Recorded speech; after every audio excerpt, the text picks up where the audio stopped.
The trade recovery is strong but unequal, mirroring the K-shaped recovery in global economic output.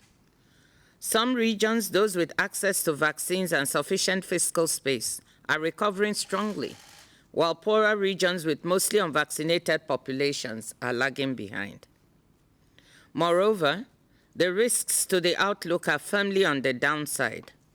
The pandemic itself is far from over, and new outbreaks and variants of COVID-19 could weigh on trade and output through 2022.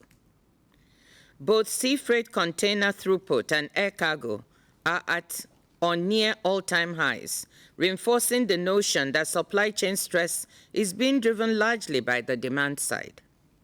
We also see very high ocean freight rates driving more cargo to the air freight channel. Rising transport costs and delivery delays are creating major challenges for small and medium-sized businesses, which often only need small volumes and are competing with large firms with much greater volume demands. The ocean freight shipping companies have increased their orders for the standardized containers, and that those are that supply is going to be coming on board here probably in the next few months. And my guess is you're going to see the ocean and air freight environment start to stabilize here in the next few months. And I wouldn't be surprised if in the longer term we see a return to something that looked much more normal.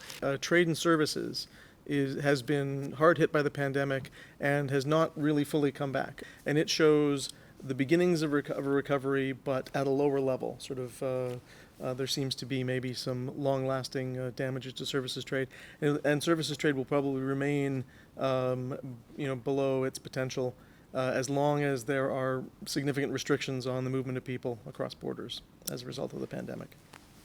The trade figures are the latest proof of how inequitable access to vaccines is exacerbating economic divergence across regions. The longer vaccine inequity is allowed to persist, the greater the chance that even more dangerous variants of COVID-19 will emerge, setting back the health and economic progress we have made to date.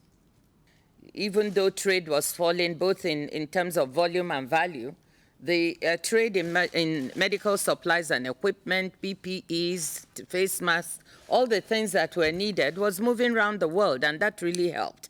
Otherwise, those who didn't have access would not have been able to have any of those medical supplies and equipment. So the story of trade in the pandemic is a good one. The story of trade for the economic recovery itself is what we are now telling is also good news. And I think this whole constellation of good news should give us the kind of, push for us to really try to continue this trajectory of good news coming out of trade and out of WTO. For MC12, a lot of things make for success. And we have quite a few exciting things happening. Let's take fisheries. Everyone admits that this is the most momentum they've seen in a long time. I'm not saying that momentum will necessarily lead to success, but this is the most momentum we've seen, and I think we ought to build on it to try to complete this for the sake of the livelihoods of many poor, millions of fishermen and women, as well as the sustainability of our oceans.